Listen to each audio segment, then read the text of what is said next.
Okay, I think we're going to get ready to go here. So Andy, if you advance to our intro slide. Okay, everyone, thank you for attending. I'm going to introduce ourselves. My name is Guy Walker. I'm the Senior Sales Director for the U.S. Eastern side of the country and Northeastern Regional for that part of the territory as well. In addition, we have Andreas, we call him Andy Ballou, who's a VP of Business Unit Security for all of Blickfeld. And just so everyone's aware, Senstar and Blickfeld have collaborated for over 2 years on projects all over the world. And just this past January, the acquisition of Blickfeld was completed by Senstar. So now they're a wholly owned subsidiary of Senstar Technologies. So we are one and the same, even though a lot of the branding hasn't kind of been combined yet. But appreciate your time, and we're going to go ahead and get started with an agenda. Go ahead, Andy.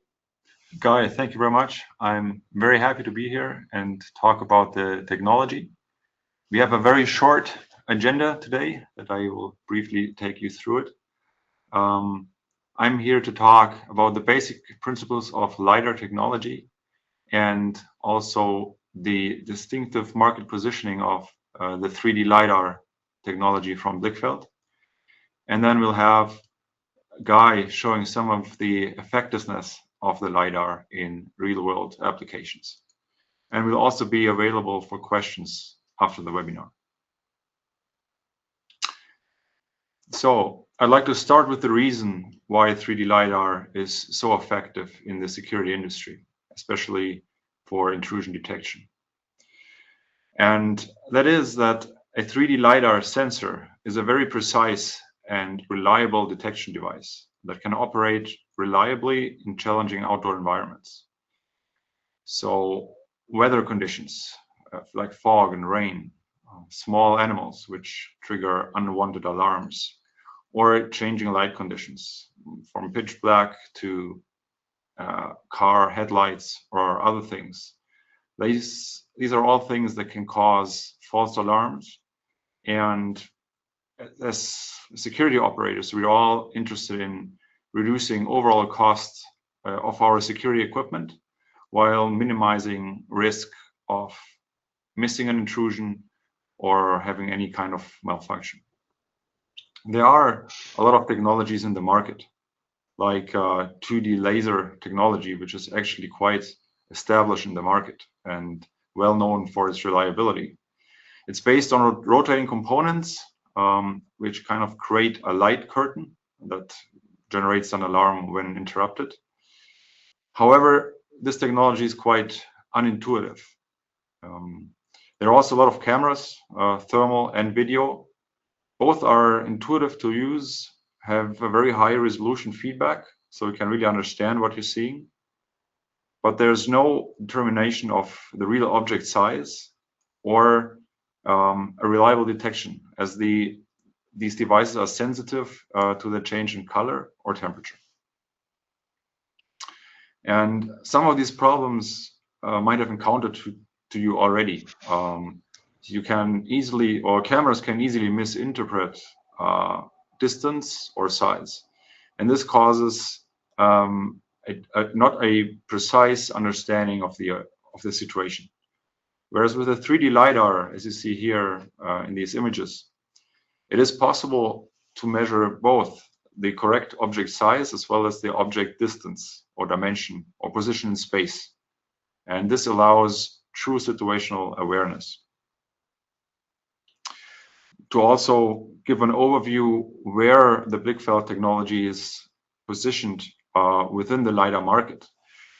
There are the single line scanners, which I talked about before, which are usually based on a rotating mirror that deflects a laser beam in a 360-degree circle. Mostly these devices have only one scan line, so they create kind of a light curtain. If this light curtain is interrupted, an alarm is generated. It works quite reliable, but has certain shortcomings. For example, it's not object-based, just interruption-based, and it's not possible to really estimate or measure the true object size. There are workarounds to stack multiple of these laser and scanners basically on top of each other to create multi-line scanners. They have sometimes 10 to 16 layers and work on the same operating principle. However, we at Blickfeld, we have reinvented this technology and now combined it with the experience of Senstar in the security field to create a completely new device specifically designed for security applications. And the difference is that we are not using a solid state, that we're not using a rotating mirror, we're using a silicon chip. This is kind of our key technology that we have developed, our fundamental IP.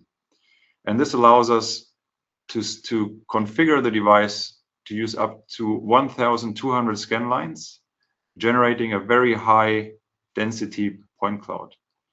The opening angle of the device is not 360 degrees, it's much more camera-like, 90 degrees times 50. And we can reach a maximum range of about 270 feet in good conditions. And how does this work?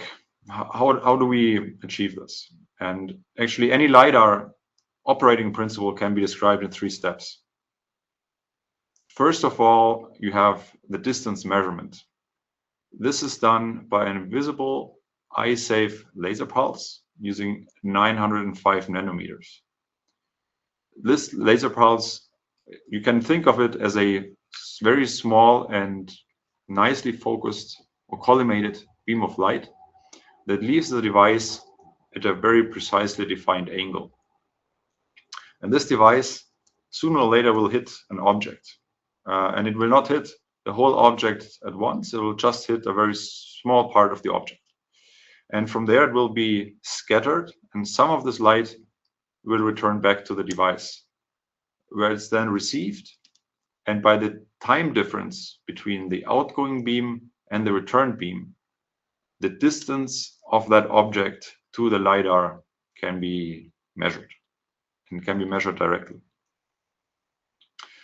Then the second step is to point the laser in a different direction. For this, we are using the previously described silicon chip or MEMS device, which points the laser into a different, clearly defined direction 350,000 times per second. And through this, we can generate a very high density point cloud. The third step is to process all that data on device, understand the situation, and output the generated alarms to a receiver system, just like a VMS, a dry contact, or a PSIM.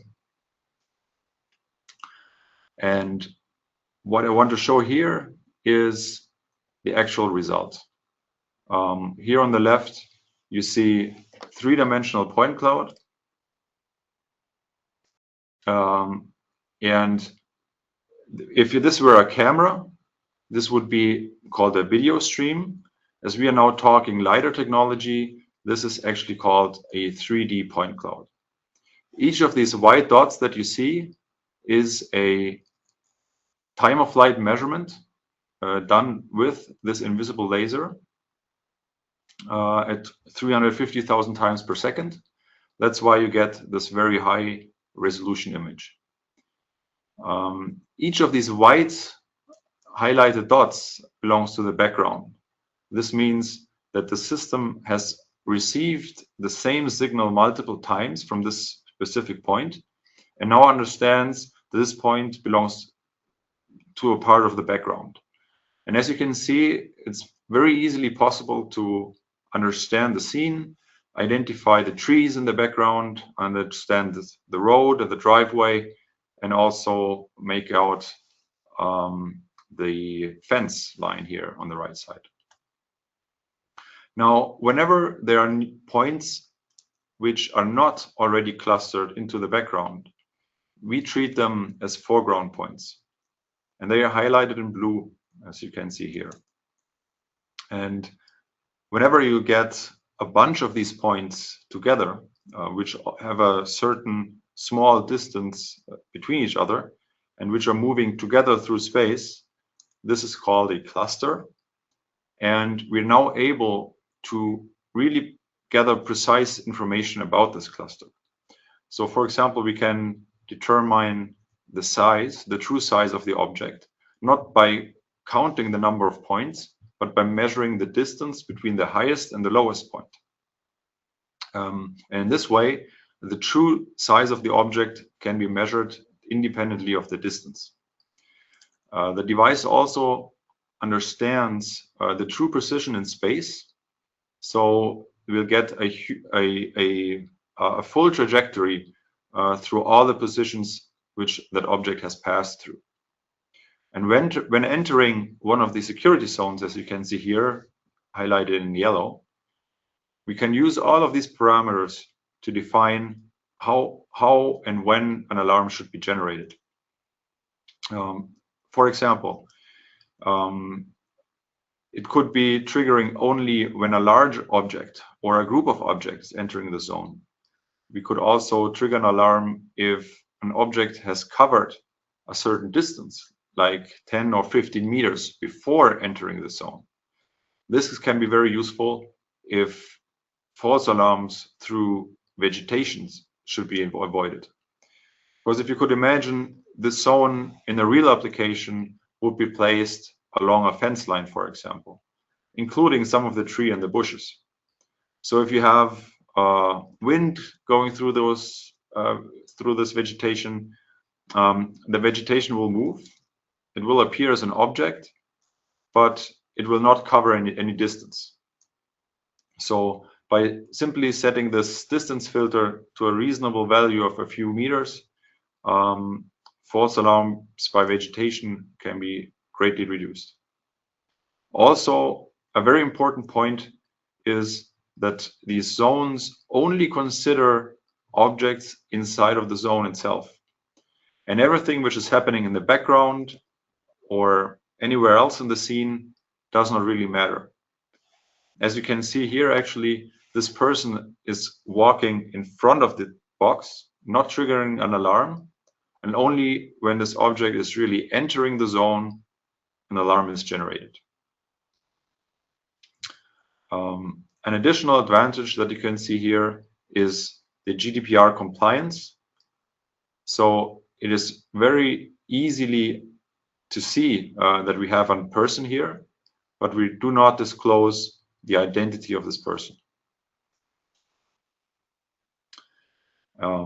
And you will get an image very similar to this in any type of weather conditions. It doesn't matter if it's pitch black or if there's sunlight, if there's rain or there's fog, you will always get a very clear image showing what's actually happening in the scene. I have mentioned a couple of times the word smart. What do we mean by this? Now, most of the LiDARs on the market, they require external computing to process all that 3D data. Now, our device has all the software on device, so it does not require any external processing unit.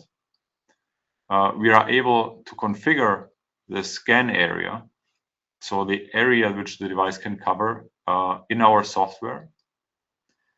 And all of this makes the device kind of like a drop-in replacement for cameras.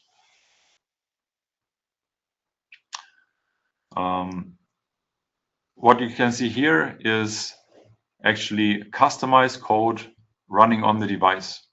So it also has the possibility to implement customized logic on the device itself, taking a lot of load off the video management systems and creating actually a very smart device on the edge.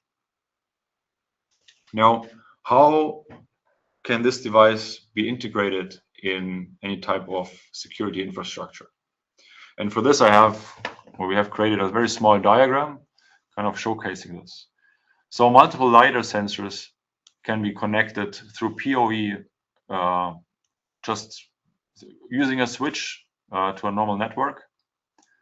And from there, the alarms, which are directly generated by the LiDAR sensor, can be passed either through a VMS, like Sensor Symphony, which actually accepts the LiDAR information through the ONWIF protocol. You can use Network Manager to interface Ultralink, which is a relay box, so to speak, to generate a physical output. Or the sensor flow that you've seen before allows for any types of common interface protocols to pass the events to a receiver system.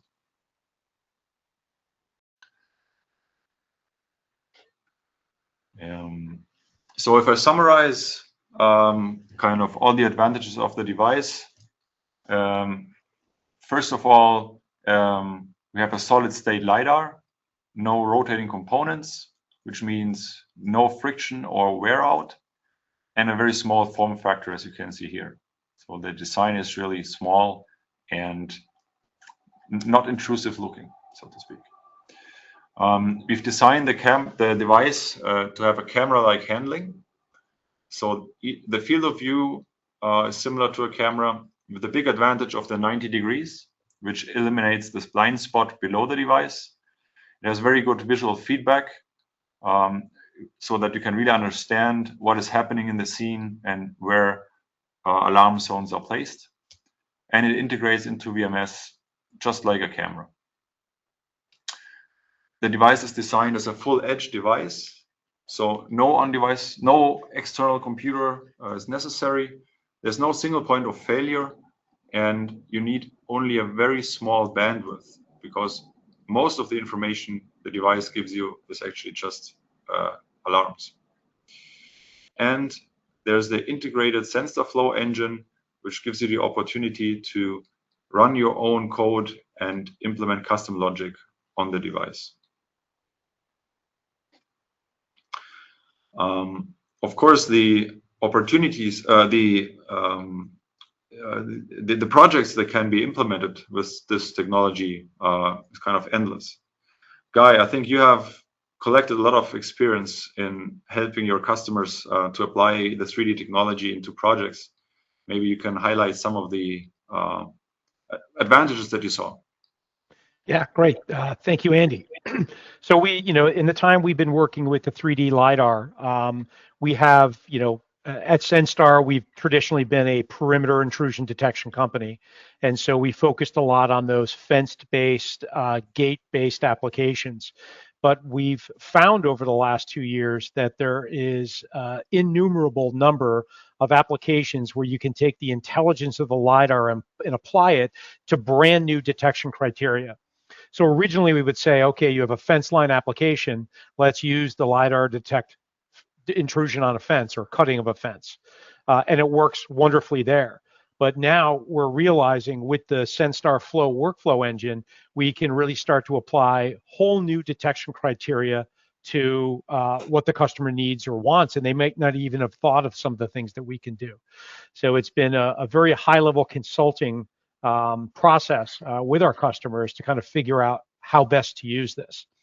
So we're obviously using them along fence lines. We'll go into some of those details there, how we do that. All sorts of odd perimeter boundaries with odd scenarios that have been very, very hard to solve with traditional PIDS technology. Building facades and especially roofs have been really hard to protect, and that's been a great application of it. Gates and access points, again, simple lift gates, turnstiles, things like that, very hard to get thorough detection and alarming there. So we'll go into that one and certainly into some detail. But because there's no kind of limit to the number of those yellow box security zones you can create within one field of view of one LiDAR, things like parking and loading areas, item removed, item left behind, it's added a lot of intelligence to those applications. And then we'll go into some details certainly on the securing indoor areas, because we actually have a second device that is a little more relevant, a little more cost effective for indoor applications.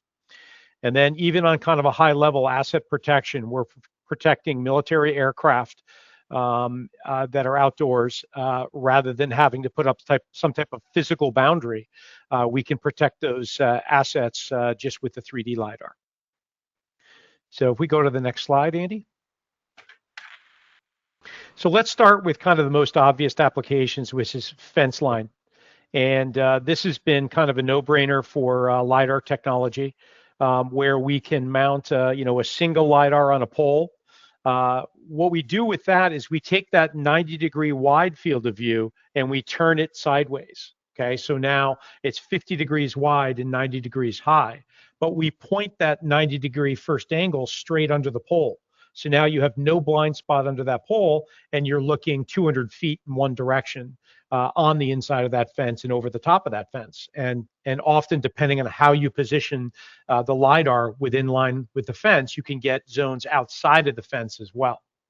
But again, with the same application, you put two LiDAR on the same pole looking opposite directions. Now you're covering no blind spot underneath the pole itself, and you're covering 200 feet in each direction.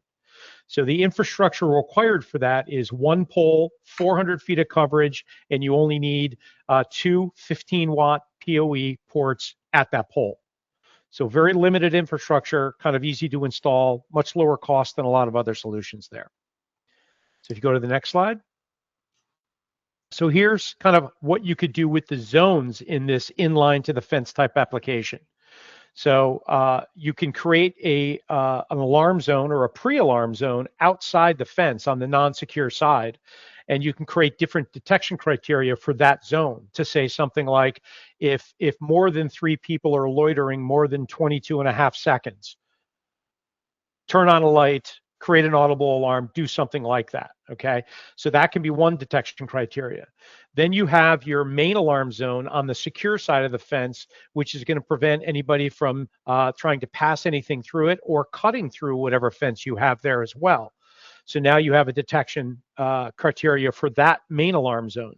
But then also you want to protect the overclimbing of the fence, and that would be an entirely different zone across the top of the fence, again, detecting human-sized objects, because you can create a small, a medium, and a large size object, and you can define the size of those in multiple ways. You can say, I want it to be this volume, 0.9 square meters or square feet. Or you can define it based on the number of laser points that create that object. So it's very, very flexible in terms of your detection criteria, but very, very easy to configure it. So then you would have different detection criteria for all 3 zones based in that one single LiDAR. And one example I'd like to give on this is that we had a government agency, very secure facility, but the fence line was right on a public sidewalk. And we tried just about every sensor we had there, including our video analytics, and it was just problematic for one reason or another. Obviously, you put a fence shaker system on that fence, anybody leaning against the fence at the bus stop, somebody locking their bike to the fence, those were creating nuisance alarms. So this technology is being proposed to that customer, and to me, this is a no-brainer for getting 0 nuisance alarms and 100% detection. So not something we often see in the perimeter intrusion detection world. Next slide. So here's an actual point cloud example of just such an application where we have a very low fence on a public sidewalk, and we have a long detection zone on the fence, both in one direction down the sidewalk, and then again cutting 90 degrees at the side street. And then you also have a zone, detecting people or objects thrown into that secure area there as well. So one zone creating detection for the fence and the secure area, and then another zone creating, climb criteria detection on the other end. So again, this is something that's often very hard to do with something like a video analytic. Based on the field of view, based on obstructions, based on multiple, almost like trip line or detection criteria within the same field of view. So very, very effective. Next slide. So this is also a problem area, securing different types of gates and entrance ways. And the simple lift arm is always a problematic area. Often these are in areas that are manned, guarded, but obviously bad actors can create distractions and cause problems. So a very simple way to do this is creating two different alarms, one over the top of the lift gate and one under the bottom of the lift gate. And now you create logic within the flow or within the LiDAR itself to say if a human or a vehicle-sized object passes through both zones, it's not an alarm because the lift gate was up. But if they go under or over, then you understand that that's an alarm because the lift gate was not up. So very, very effective to do that. And this same application can be applied on indoor turnstiles. And we've practiced that with certain customers as well, where you can mount a very small LiDAR on the ceiling. And you can use one or multiple LiDAR to make sure you don't have any shadows and cover quite a few turnstiles. And again, create logic in there that might be applied to the access control platform as well. So very, very effective way to handle a difficult detection and alarming scenario. Anything to add there, Andy? No, I think I'm sorry. I think you summarized it quite well. Okay. Next slide.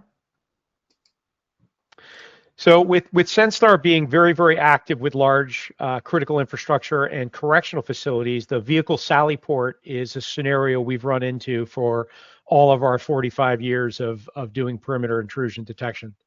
And we produced a proof of concept with a state correctional agency where they had 26 facilities with these large vehicle sally ports with a guard shack within the sally port, sliding gates on either end of the sally port. Traditionally, they were using microwaves or our wireless gate sensor. And those were problematic for various reasons, with people stacking pallets in front of a microwave, wireless gate sensors, having issues with movement or getting hit by things on the fence, all sorts of different scenarios there. There was good technology, but it had its problems. So what we did in these scenarios is we placed two LiDAR kitty corner across the sally port, and we swarmed them together. So what happens with a swarm is you can take multiple LiDAR and they all speak to each other, and you create one common point cloud based on all the LiDAR's point clouds put together. And so now you're not going to get any shadows, right? Because the LiDAR doesn't see through objects. So you see shadows when there's only one. But when you start to oppose them, it fills in those shadows. And so we were able to, this is one of those cases where we were able to actually change the detection criteria, meaning traditionally, all they wanted to know is when the sliding gates are closed, is somebody interacting with that sliding gate side of the sally port? Are they trying to climb it or cut it? But it couldn't do anything for them when the sliding gates were open.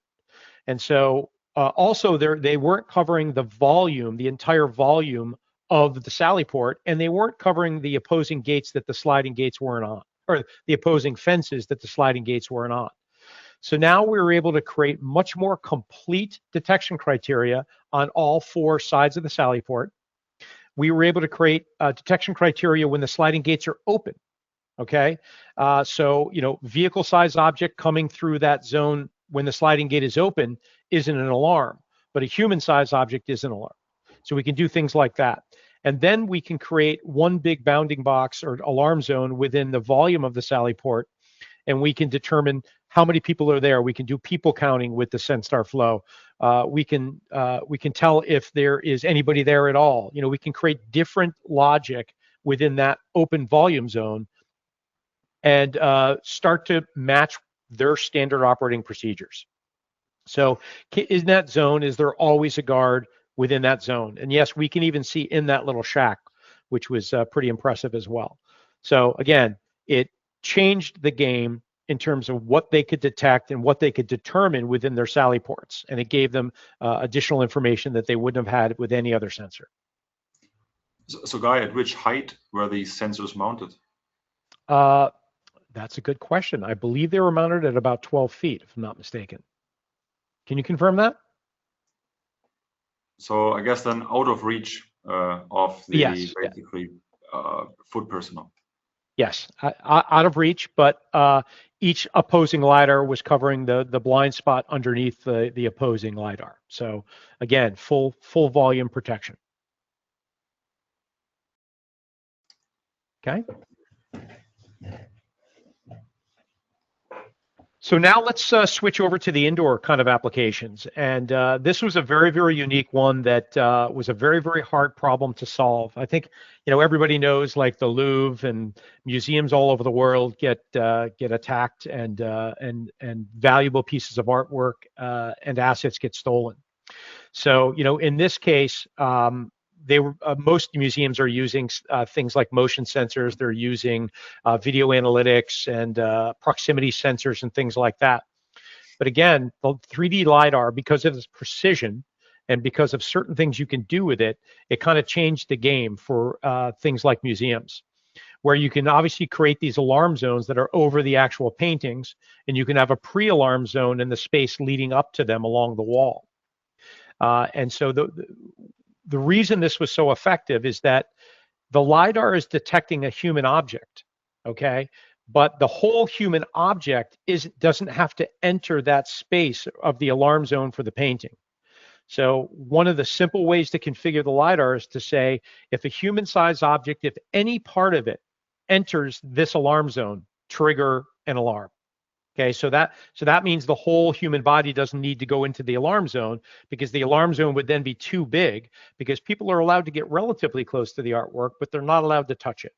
And so that precision in the 3D LiDAR allowed us to create a very, very effective detection based on their scenarios. And in this case, you can see this is how we swarm the LiDARs together.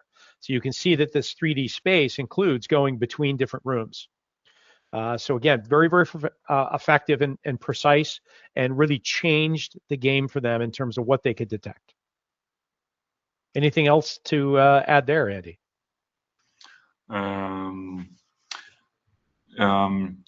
Well, actually, as you mentioned, the precision. Maybe, as you can see here, these zones, they can be actually placed within the indoor environment with centimeter accuracy. I think that's the real advantage here for these paintings.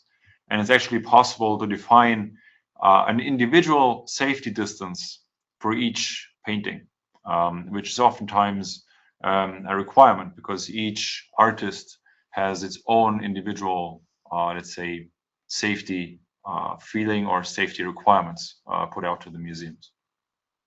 All right, good.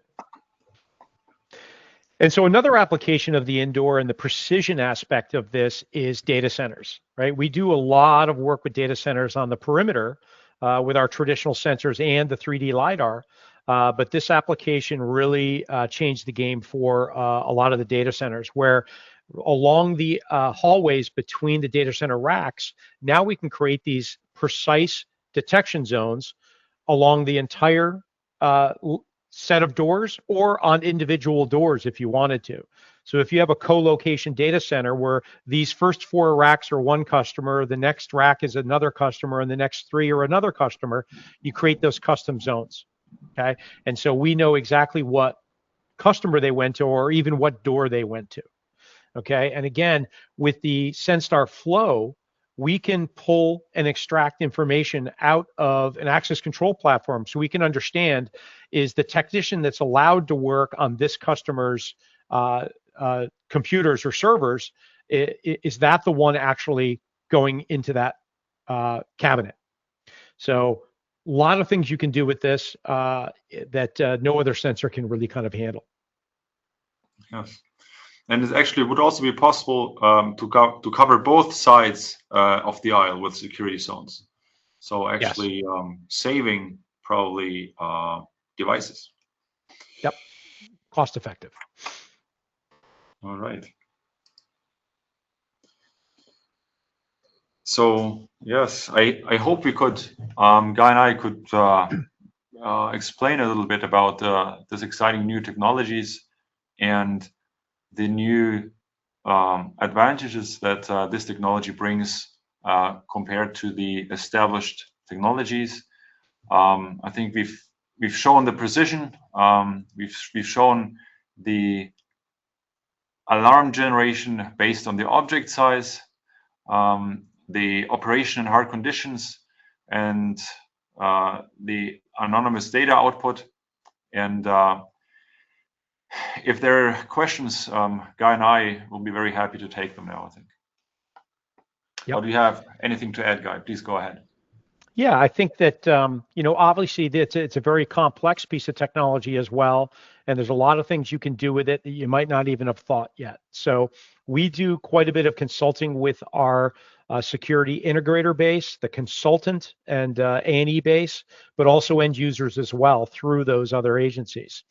So we're a consultative company. We're happy to sit down and speak about this. We also, if it's one thing we've learned, this is a prove it technology. It's not just, hey, check it out on a data sheet and buy it. No, that's not what happens.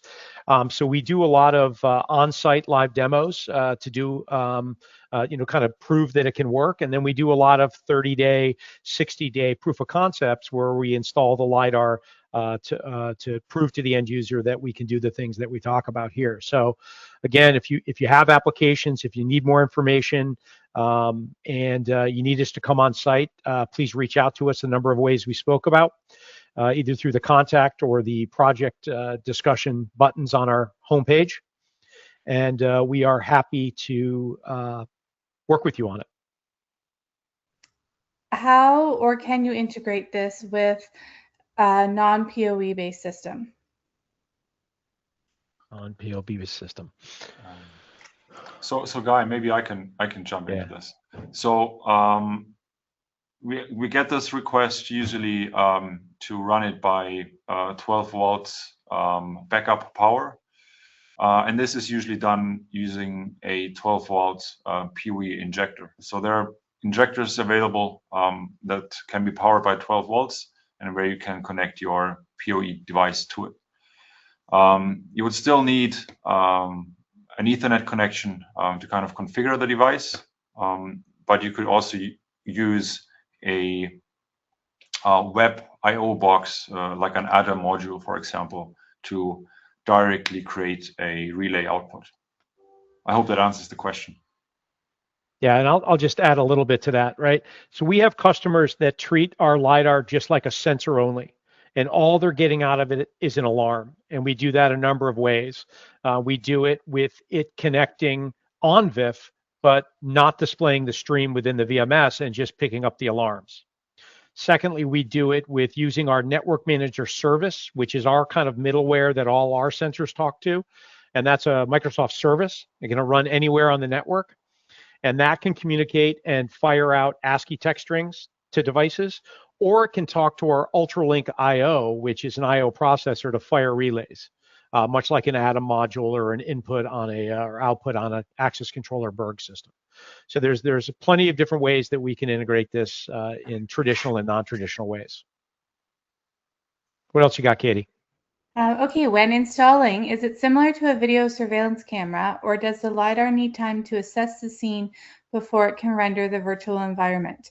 I am looking for how long it takes to tune the field of view.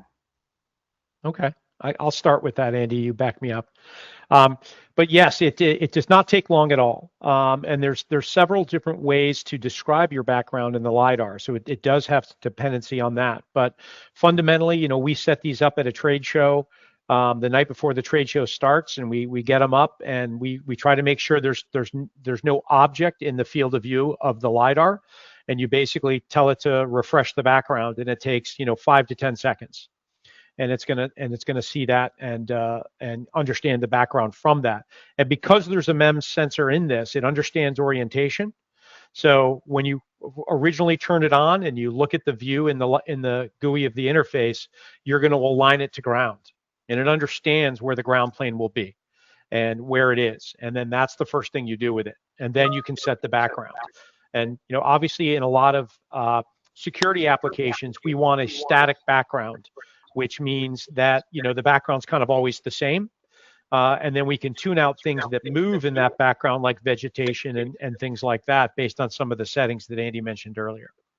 But generally, they're very quick to deploy and set up. Okay, here's one. I could probably answer this, but I'll let you answer it, Guy. Is there information on Senstar Flow? I probably missed the previous webinar on it, and I did see it mentioned at ISUS, but couldn't find any info on it otherwise. So Senstar Flow is partially launched.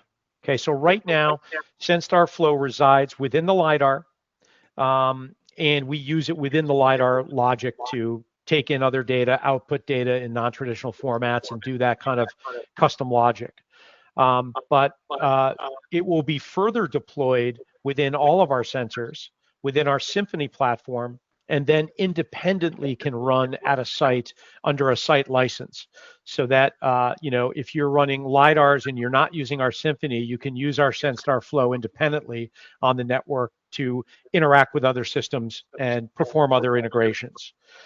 So it's not fully released yet. So there's, we're not sharing a ton about it, but fundamentally, Senstar Flow is changing how all of our sensors talk together, how we integrate to third-party systems, how we ingest information from other systems, how we digest information out to other systems. So it's our internal game changer, if you will. But it's a low-code, modular-based workflow that we're still figuring out a lot about in terms of how we're going to deploy it, how we're going to sell it, how we're going to license it, and things like that. But it's going to be useful in a whole host of different ways. What is the warranty and the lifespan of the LiDAR? Andy? So maybe I answered the question regarding the lifetime. So as I said, there are no rotating components in there, so no wear out or friction. So the actually limiting component in this is the laser diode, which is an automotive grade laser diode that we utilize at about 15% duty cycle. And this has an MTBF of around 11 years. Right, and I believe we're offering a 3-year warranty on the device. Pretty standard for all of our products. Okay, what is the PoE requirement? So it's 15 watts maximum and 13 average, 13 watts. Yeah, so on startup, it takes a few extra watts. So what is the level of environmental protection? IP67, IP68? That's a fast answer. It's IP67. Perfect. Please discuss MTBF relative to MEMS versus solid state. How is MEMS considered solid state? So MEMS, basically MEMS stands for a micro electro mechanical device or system, and it deflects the laser beam by deformation. So you can think of this of having a crystal that is deformed a little bit, and in this way changes the direction of the beam. But as this is a crystal, it will return into its original shape, and therefore there's no friction or wear out. That's why it's considered a solid state device. Okay. Would you please explain how the device processes interference in the field of view? For example, maritime fog, heavy snow, hail, etc. Yeah, let me start with a quick answer, just to kind of start at 10,000 feet.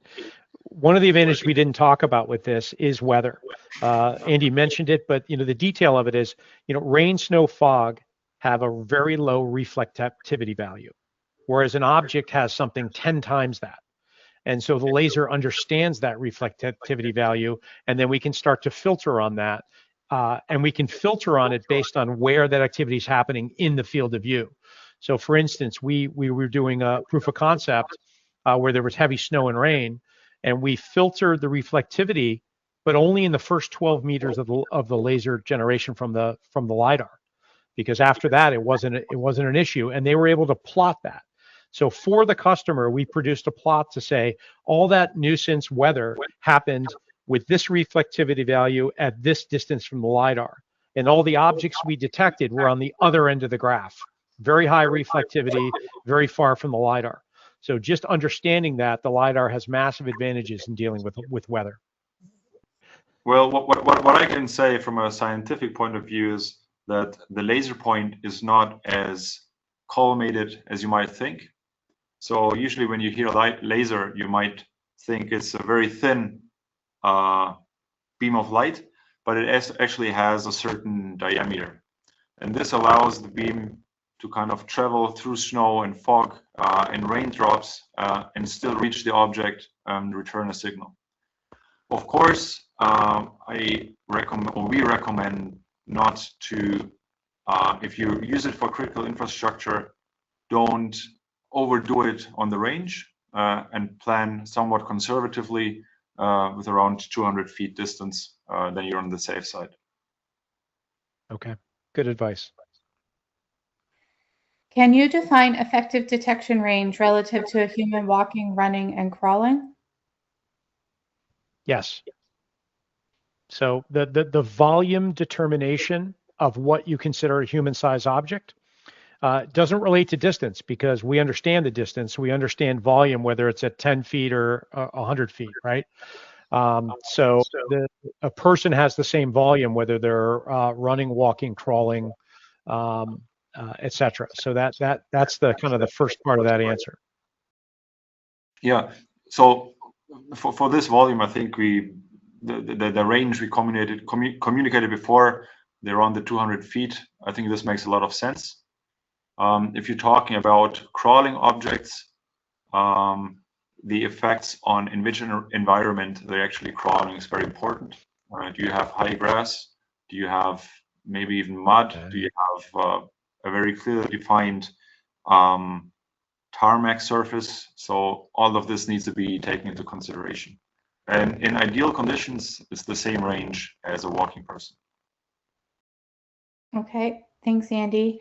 What are the classification abilities, animal, human, vehicle, and can this be used for CUAS in addition to ground detection?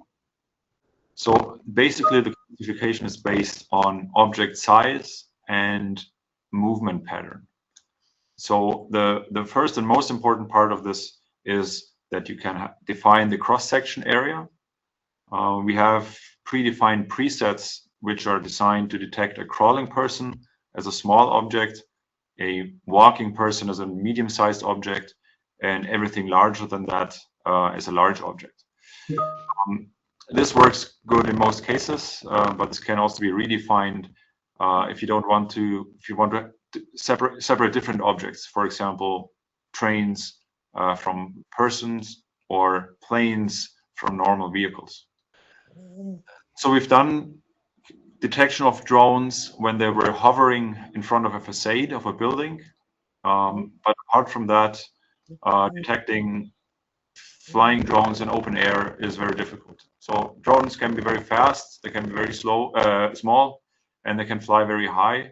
So it's in this respect, it's not suited for drone detection. Yeah, and they're often the same size as birds. Integration with VMS and access control. Sure. So that's the most common question we get when we discuss with customers. But we are working heavily on our ONVIF support. Right now, we support several different ONVIF integrations to specific video management platforms.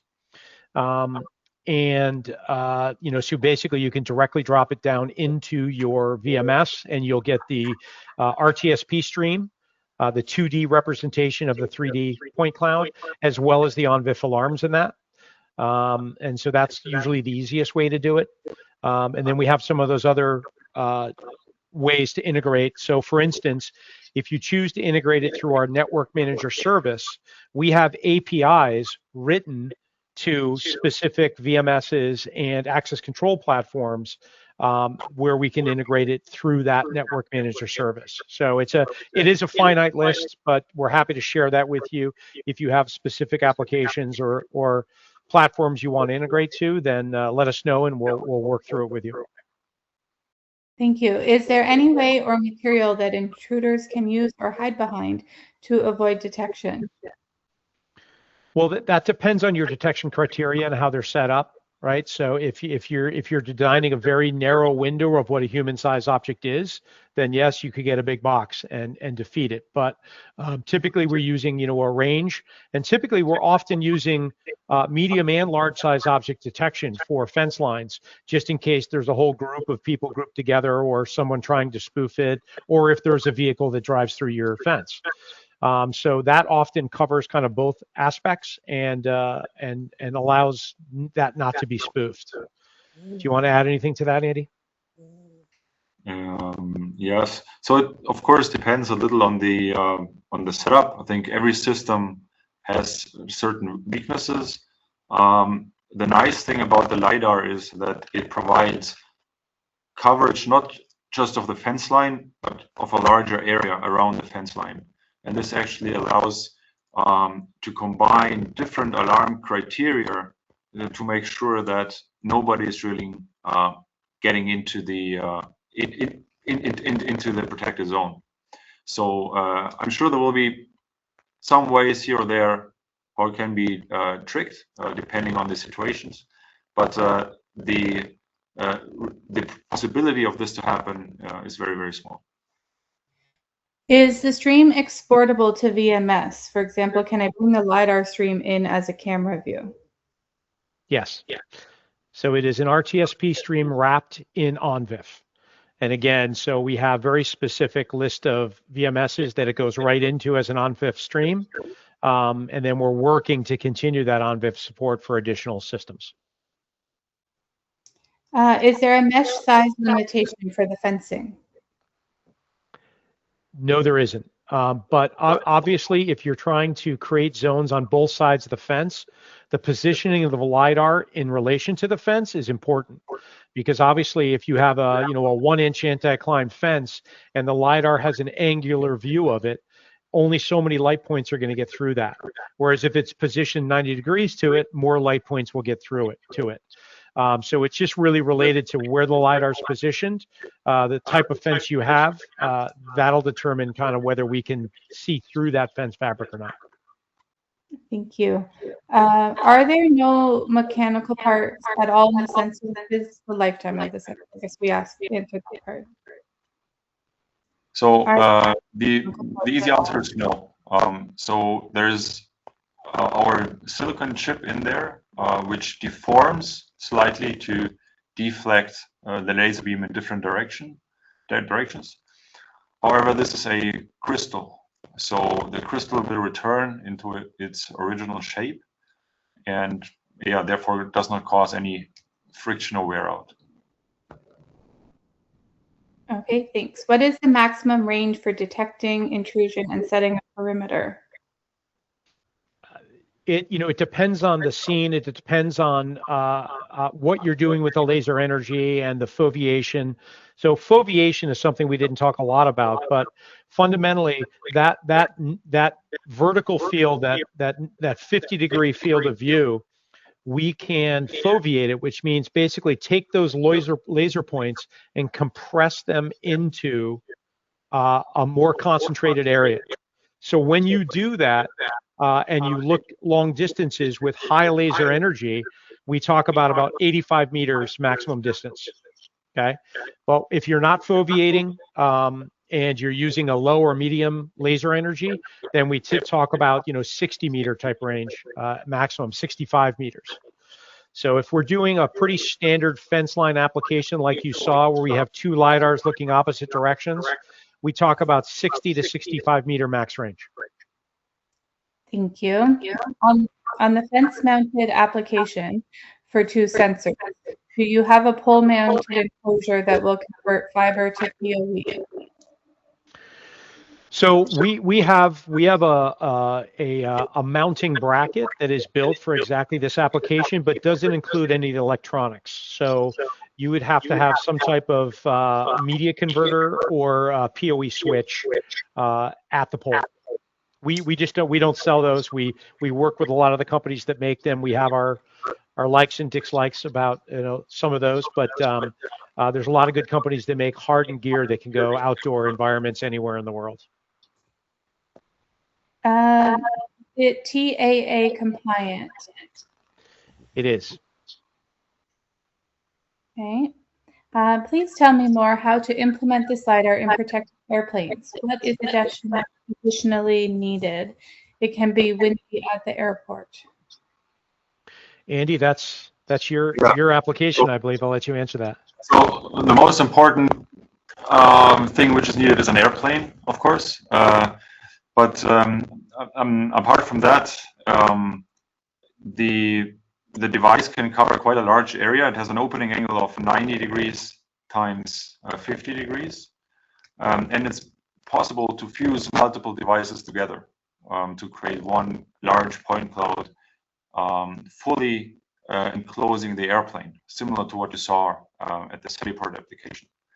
So yeah, actually 2 devices, and I think we're good.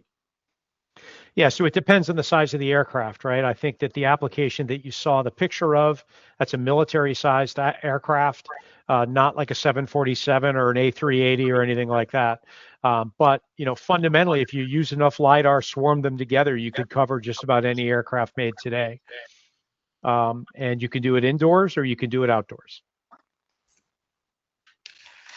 Thanks. I have another use case question. Can it be installed on a ship to detect and report a man overboard situation, as well as perimeter intrusion detection? Yes, actually. It's a great application for that when it's looking basically down the side of a ship and you're going to detect human-sized objects going out into space. So your detection zone would be out on the outside of the ship. And obviously, is that detection zone within areas where water could splash up into it, or is it a cruise liner where it's up higher and never going to see water and things like that? You have considerations in every single application, but fundamentally, I think it's a brilliant application. And I got there based on working with a transit agency where we are doing track intrusion detection system. So essentially, in a subway station, looking down the platform to understand if people or objects are going off the platform onto the tracks. And then, based on the size of the train and when the train comes into view, and we can, turn basically detection off if there's a train present. We can do all sorts of things with the logic in the phone, in the LiDAR. But, those two applications are very much related. Awesome. Well, I have another application question for you. How can the LiDAR help to secure kilometers of land borders from intrusion detection? How effective is this technology in this application? Can you compare it to traditional technology? Is LiDAR better? The ROI, that sort of thing. Yeah. Well, that's a tough question, but the good news is that you can use LiDAR where there is no fence. So if you're talking about open space borders, you can use the LiDAR, shoot to the next pole, etc. So you can basically, if there's a fence there or no fence there, you create the zones in that space, and it's going to be a very effective tool. You're going to be tuning out animals. You're going to be tuning, detecting vehicles or people. You have lots of positive aspects of how the LiDAR could work. But fundamentally, based on the range of covering 400 feet with one pole, a border application is going to be amazingly expensive based on infrastructure and the number of LiDARs you would need for a very, very long border patrol. But if money were no object, it's an absolutely fantastic application of the technology. Okay, thank you. Guy, this will be for you. Is the LiDAR on the U.S. government APL approved list? If so, at what level? It is not yet. We are working with several different government agencies for individual approval for those agencies, but we have yet to get it on the APL. We are trying through some of the labs, but they're backed up, unfortunately. Okay, thank you. I'm not sure if this was answered previously or not, but I'll repeat it anyway. How many devices can be in a swarm, and can the resulting image be output to a VMS? So this depends on let's say the amount of foreground that you have in the scene. It works reliably with kind of 4 to 5 devices, and currently the combined output can't be streamed as a 2-dimensional RTSP stream. However, it can be viewed, through the device viewer in 3D. Andy, can you stream each individual LiDAR's RTSP stream into the VMS independently? You could still show each LiDAR, but you couldn't show the common point cloud in the VMS. Yes. Okay. Again, I'm learning more. There's some overlap, I think, with this question. The point cloud visual and detection that was shown on the screens, is that viewable in Symphony, or is that an interface unique to Flow or something else specific to 3D LiDAR?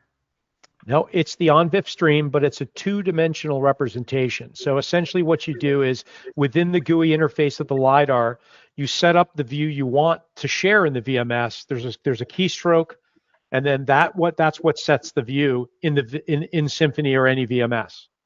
So if later on you determine that that's a little bit off, I want to view it like from this angle, well, you just simply go into the GUI, make that view what you want, keystroke, and now it updates the view within the VMS.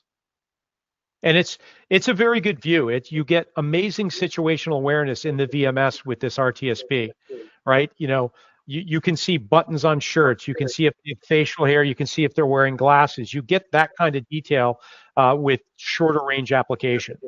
But if it's a long range fence type application, you'll really just kind of see that blue object with not a lot of relation. Just depends on the application and the range and the laser energy and things like that. How does the LiDAR behave when very reflective surfaces are in the field of view, like a windshield? It will behave like a mirror. So the laser beam will deflect from that object and travel to, let's say, a wrong direction. And it will create a, let's say, virtual 3D object somewhere in the space. But this is usually outside of the area where you would define your three-dimensional zones. So it's very similar to a reflection that you see from a video camera. So you might also get a reflection there of an object. But the advantage is that the LiDAR displays this image or this object outside of the alarm zones where you usually have them defined. And you can create exclusion zones as well, where you're going to ignore objects or activity in that area as well, kind of like a mask. Okay, we're getting down to the end here, so a couple more. What is the difference versus ouster for security? Sure. So generally, the two main differences is that ousters are a 360-degree LiDAR, so it's a spinning mirror, so it's not solid state, and the vertical field of view is much more limited. Right. So if you're trying to cover 360-degree space, if you mount that ouster LiDAR at a high level, you have a massive blind spot underneath it. And that might not fit your application. So when they are trying to avoid that, they tilt the LiDAR down, which means all of the backside of that LiDAR is useless because it's shooting out into space. And then the other major difference is that you require a server to take that point cloud for processing to be able to create detection criteria, et cetera. Right, so you have the LiDAR and then you have a server, cost, expense, infrastructure, maintenance, and all that kind of fun stuff, whereas all of that activity is happening on the edge on our LiDAR. Thank you. There was a question about comparing LiDAR with radar. I don't know if you can speak to that. Yeah, that's a kind of a tougher comparison in terms of, radar is an entirely different technology. It's not visual, but generally radar covers a greater volume, right? You can get very long range radar, so it's hard for us to compete with LiDAR in that. But the detection accuracy and precision is totally different. The LiDAR is so much more precise in understanding what it sees, what's background, what's object, what's moving, et cetera, that it tends to be very, very accurate and not have some of those kind of ghost reflection issues that a lot of radars have. So it's, it really depends on how the radar is deployed, what range it has, what environment it's in to really make a fair comparison. But yeah, it's definitely part of the competition we deal with a lot of our vertical industries. But it really depends on the application of both. Thank you. What is the process for evaluating equipment for testing/learning? Will there be training available at some point in the future for this? So first on the training, yes, we're going to have a certification class. The LiDAR will fall into one of the product categories for Senstar where you have to be certified to purchase and install it. And that'll be most likely a 1 or 2 day session online, most commonly with a Senstar technician.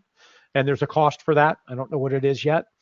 And so, that's kind of how you get started with it. But for testing, et cetera, again, you can reach out. We can have a salesperson come with a LiDAR. We can do some kind of general sales or technician training on site with you live at no charge as kind of a pre-sales activity.